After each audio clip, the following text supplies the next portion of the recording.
देश के प्रत्येक नागरिक को संस्कृत अवश्य सीखनी चाहिए। जैसे प्रत्येक मुसलमान को उर्दू आती है, प्रत्येक ईसाई को इंग्लिश आती है, वो अपने धर्म ग्रंथ अपनी भाषा में पढ़ लेते हैं, किंतु प्रत्येक हिंदू को संस्कृत नहीं आती है। और हमारे सारे धर्म ग्रंथ संस्कृत में हैं। और जब हमारे धर्म ग्रंथ संस्कृत में हैं, तो वो हमारे धर्म ग्रंथों में वास्तविक रूप में क्या कहा गया वो नहीं जानते हैं। जिसने जैसा तोड़ मरोड़ करके बता दिया, चाहे वो किसी कूटनीति के तहत हो, जैसे देश स्वतंत्र होने के बाद हमारी सारी शिक्षा पद्धति को बिगाड़ करके रख दिया, जो हमारी प्राचीन शिक्षा पद्धति थी उसको लागू नहीं किया गया। वेद के मंत्रों का जैसा अर्थ उनको बता दिया गया उन्होंने वैसा मान लिया, रामायण का जैसा अर्थ बता दिया वैसा मान लिया। और उसी के कारण से ही आज के जो हिंदू नागरिक हैं उनको भी अपने धर्म ग्रंथों के प्रति पूर्णतया श्रद्धा नहीं है, क्योंकि उन्होंने संस्कृत का अध्ययन नहीं किया और स्वयं उसका उन्होंने विश्लेषण नहीं किया है। तो अपनी ये कन्याएं, ये बच्चियां हैं, ये ऋग्वेद याद कर रही हैं। ये शुभांगी है, ये हाथ उठाइए, ये कनिष्ठा है जयपुर की, ये यजुर्वेद याद कर रही है।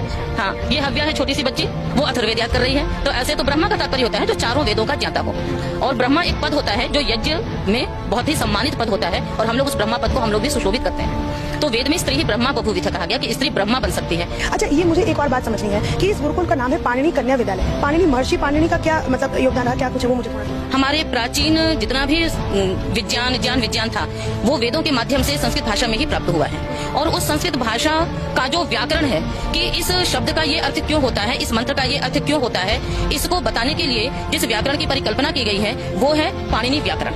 तो महर्षि पाणिनि ने ही इस व्याकरण की रचना की, और जिसमें लगभग 4000 सूत्रों के माध्यम से उसे संगठित किया है और उसको व्युत्पन्न किया है। तो महर्षि पाणिनि के वो 4000 सूत्र हैं, उन्हीं ऋषि के नाम पर ये पाणिनि कन्या महाविद्यालय है। क्योंकि इस विद्यालय में आप देख रहे हैं कि जितनी भी छोटी छोटी बच्चियां हैं, इन सबको वो सूत्र याद है, इन सभी को, ये छोटे छोटे बच्चों को वो सूत्र याद हैं। और उसी के साथ साथ ये पाणिनि कन्या, ये महर्षि पाणिनि मंदिरम है, ये उसमें 4000 सूत्र संगमरमर के पत्थरों पर पूरे के पूरे लिखे हुए हैं। तो एक आध मंत्र का उच्चारण मेरे दर्शकों को भी सुनाओ, वो भी सुन के आनंद लें।